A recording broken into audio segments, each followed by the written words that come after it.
Welcome to the road to 1 million US dollars, and let's get right into the Bitcoin chart for today, starting on the 1 hour time frame for Bitcoin, because yesterday we actually confirmed this bearish divergence, pointing towards us likely getting a break from all of this bullish price action we saw recently, and us likely seeing either some choppy sideways price action or potentially some bearish momentum. And of course, today we saw a lot of that bearish momentum here. Now, something about the current situation that is actually new is that we are now in oversold territory for Bitcoin on this 1 hour RSI. So this is something very important we should be paying attention to, because usually when we are in oversold territory, the RSI resets back to around this 50 level. And the way the RSI resets is either by the price once again chopping sideways, or potentially even getting a little bit of bullish momentum, in which case the RSI would reset back up more quickly. So that might be coming sometime soon for Bitcoin. But before you now blindly open up a long position, I do want to warn for this very steep downtrend that Bitcoin is currently in. So make sure you are doing proper analysis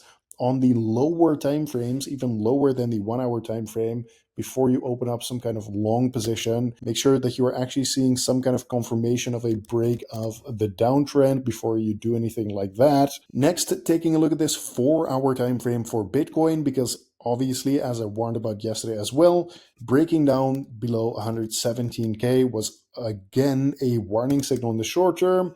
And notice right here, as soon as we broke this, guys, we have seen nothing but bearish momentum so far. The most important level of support to actually keep an eye out for is simply that we are holding above this ascending trend line, which currently is sitting at about 114K, roughly speaking. And something very interesting that happened on this 1 day time frame was actually that we did not get the bullish candle close that we were looking for. We wanted to see that candle close above 117K, and we actually closed right on top of that 117K level. So right now on this 1 day time frame, we actually have not broken out above this level of resistance, sitting from 115.5 all the way up to 117K. Now, with a candle like this, I'm already assuming that there's probably a lot of panic and confusion and everything going on. But I want to be clear that for me personally, I am not panicked whatsoever.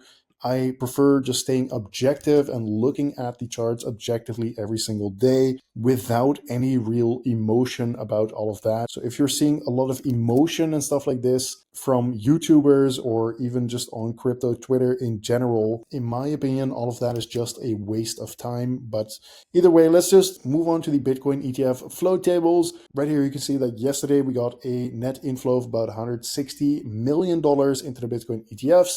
Like I said yesterday as well, guys, this outflow we had here, I wasn't too worried about it because this was during FOMC and there was a lot of chop and confusion and everything going on in the market with those investors at the time. So I didn't qualify this as a trend change in terms of the in and outflows of the ETFs. And so far, we're still just getting net inflows, but we should absolutely keep an eye on this every single day. Now, lastly, let's quickly dive into the Bitcoin liquidation heat map. First of all, on this 2-week time frame. And before I dive into the analysis, let me quickly explain it for those who are new here.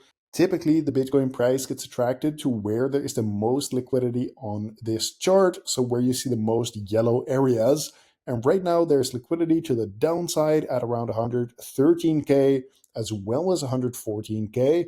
But there's also upside liquidity on this time frame specifically around 119,000. And in fact, if we zoom out, for example, all the way to this 3-month time frame, you can see that again earlier today we took out a bunch of liquidity around that 116.5K level, roughly speaking.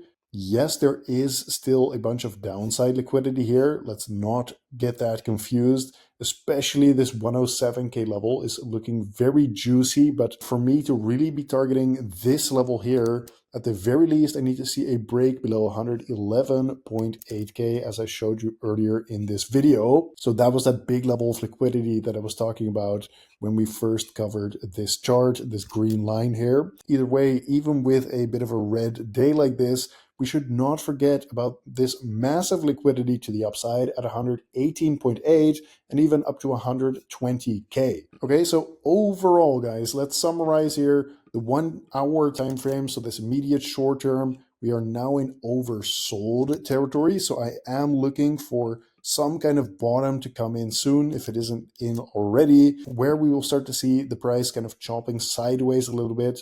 And that's basically getting a break from all of this massive bearish price action here in the immediate short term. Besides that, on this 1 day time frame, I literally think nothing has changed. We still haven't broken out above this level of resistance, but we are holding above this ascending trend line, and therefore I am still bullish on Bitcoin, and I'm still targeting higher price action to be reached. So that is my assessment for Bitcoin right now. Like I always say, guys, nothing I say in my videos is financial advice, but I'm simply telling you what I'm seeing in the charts, and you could do with that information what you like. Either way, this has been today's market update. Thank you very much for watching once again, and I will see you tomorrow in the next one.